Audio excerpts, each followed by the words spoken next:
Línea telefónica y se encuentra Francisco Macías, él es experto en derechos humanos. ¿Qué tal, Francisco? Muy buenos días. Muy buenos días, Pati, a su auditorio, y buenos días a todos y todas. Bueno, pues con este gran tema tan delicado, tan grave la situación que estamos viviendo aquí en Jalisco y podría ser en otros estados, ¿no? Esta situación que pues las autoridades desconocen o desconocían hasta hace apenas una semana y que vemos que ahora empiezan a tomar medidas como la inhumación de estos primeros 19 cuerpos que lo debieron de haber hecho desde un principio, ¿no? Sabemos que después de la crisis, después de todo el colapso, bueno, pues ahora sí ya toman cartas en el asunto. ¿De qué manera, no, se está violentando gravemente pues a las víctimas, sus derechos humanos y a los familiares sobre todo? Precisamente en este hecho es donde encontramos precisamente la cadena de omisiones de la autoridad. Se pretende centrar el problema en un asunto de administración, de comunicación o de falta de coordinación entre las instituciones. Escuchaba incluso ahorita el inserto del director del instituto, que incluso ofreció una disculpa, pero evidentemente para el asunto de los derechos humanos no hay que olvidar que este asunto ofrece el estándar para que miremos la cuestión de condiciones de desarrollo de vida para personas en concreto, en este caso de personas que son víctimas de la violencia, que todos y todas coincidimos que desafortunadamente está pasando en nuestro estado.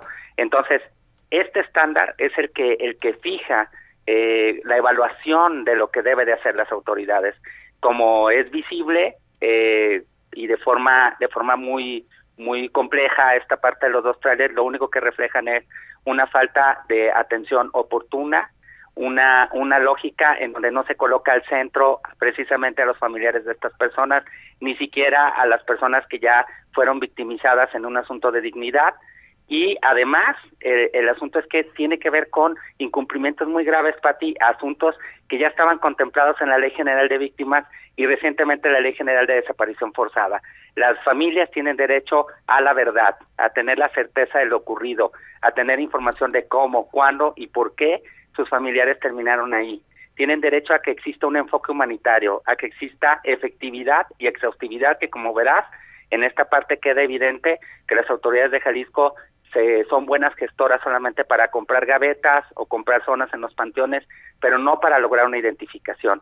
Y no lo decimos desde un posicionamiento solamente crítico, sino lo que vamos a decir es que la parte crítica es la condición de los derechos de miles de personas. No hay que olvidar que somos el tercer lugar en desaparición, que tenemos miles de ejecuciones en Jalisco, que es los peores indicadores, y que esto tendría que hacernos mirar algo mucho más complejo que solamente escuchar una narrativa de una administración o incluso escuchar disculpas que evidentemente son inadecuadas. Incluso de falta de diagnósticos, como en este caso este funcionario federal que habla de que no se conocía el diagnóstico de Jalisco, lo cual es totalmente falso. Y lo digo falso porque las familias tienen más de 7 años viajando a Ciudad de México, gritando y exigiendo precisamente sus condiciones y sus derechos. La autoridad federal ya conocía lo que ocurría en Jalisco. ¿Ya conocía o esto los destapa, no deja ver cómo pues simplemente los ignoran, no les prestan la atención que deberían, no les hacen caso, ignoran esta situación totalmente?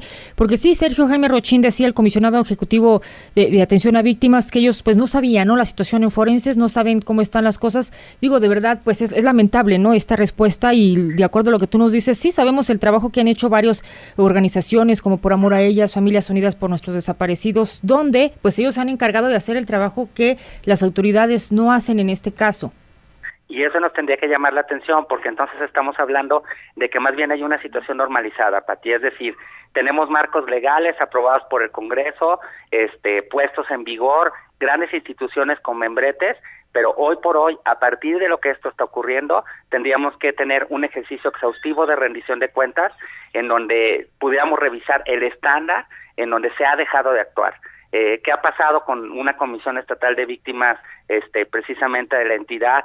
¿Qué ha pasado con una Secretaría de Salud que evidentemente conoce el asunto, con una Fiscalía General, con una Comisión de Derechos Humanos que recibía muy pocas quejas de desapariciones y solamente hizo algunos informes, pero evidentemente el seguimiento, las garantías de no repetición, esto finalmente lo vemos y es una explosión, pero las explosiones a veces no nos permiten mirar de que hay una cadena de omisiones de parte de las autoridades que evidentemente hoy están generando un impacto en la condición de los derechos humanos, sobre todo de los que más lo necesitan. Sí, además también contamos, tenemos todo, estamos bien armados, pero lamentablemente no hacen nada. Por ejemplo, tenemos la Fiscalía Especializada en Personas Desaparecidas. Tú recordarás que pues las protestas de cuando estaba el tema de los estudiantes de cine y demás era porque pues no tenía un titular, no tenía un fiscal especializado en personas desaparecidas. Ya lo tenemos, pero no lo vemos. Pareciera como si no tuviera titular esta fiscalía, porque bueno, finalmente no está del lado de las familias, de los desaparecidos, y ahora con este tema de los trailers pues tampoco lo hemos visto. Ahí haría una diferenciación, porque tanto el comisionado de búsqueda como el fiscal de desaparecidos fueron sujetos a un proceso de participación con estos colectivos, y más bien habría que pensar las razones por las cuales no han tenido esa capacidad operativa. Hoy lo vemos en varias notas periodísticas donde finalmente se ha excluido deliberadamente al fiscal de desaparecidos de estas actuaciones, y eso nos tiene que llamar la atención, porque pareciera que hay una exclusión deliberada para evitar que como sociedad y en concreto las víctimas conozcan verdad y justicia. Sí, eso que comentas es importante, se ve que está excluido, ¿no? Prácticamente del tema. Excluido, sin presupuesto, sin una estructura que pueda afianzar esto que es una urgencia.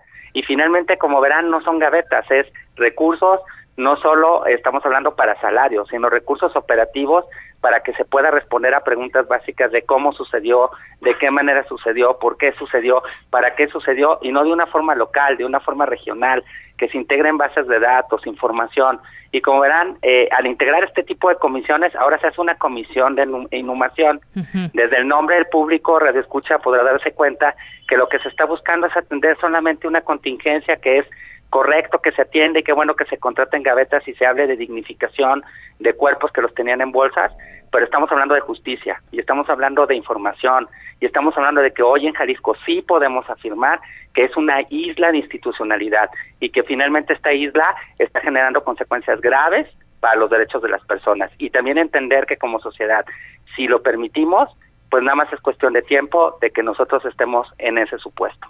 Sí, como tú lo mencionas, esta comisión, bueno, fue hecha para apagar el fuego que ya tienen ahorita, ¿no? Y que ya, desde luego, se les salió de las manos esta situación. Ahora, ¿qué seguiría, Francisco? Vemos, ya vienen los cambios de gobierno y demás, y de repente ahorita esos temas, pues, están en todas las portadas, son primeras notas, no solamente aquí, sino a nivel nacional e internacional. Pero después de que pase este tema, la situación sigue, sabemos tiene más de fondo, las familias permanecen, siguen buscando a sus familiares. ¿Cuál sería, pues, lo correspondiente para las autoridades que sigan, pero también pues para quienes estén al frente de estas instituciones?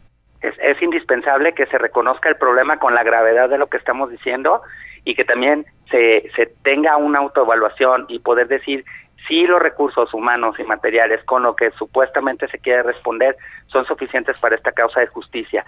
En caso de que este saldo sea negativo, parte de esa superación es pedir desde este momento, así yo lo sostengo desde este momento, que Jalisco hoy requiere cooperación internacional para poder precisamente avanzar en este tema. No podemos seguir permitiendo que funcionarios que vienen de esa cadena de omisiones, eso incluye estas comisiones, sigan manejando y sigan estando al frente de este problema, porque finalmente las mismas acciones nos llevarán a los mismos resultados. Necesitamos refuerzos, necesitamos precisamente otros enfoques que nos permitan entender esta violencia exacerbada y generar acciones que las prevengan, porque al decir prevención no es solo una acción, sino es prevenir el desarrollo de vidas de cientos de personas, sobre todo jóvenes en esta entidad.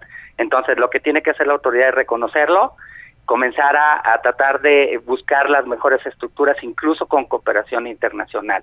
Sabemos que hay otras agendas económicas de distinto tipo, pero no hay que olvidar que si no hay seguridad en un estado, no puede haber feria del libro. Si no hay seguridad en un estado, no puede haber un festival internacional de cine. Si no hay seguridad, no hay vida para las personas. Bueno, pues ahí está el análisis de Francisco Macías, especialista en derechos humanos. Muchas gracias, Francisco. Al contrario, buen día al auditorio. Gracias. Bueno.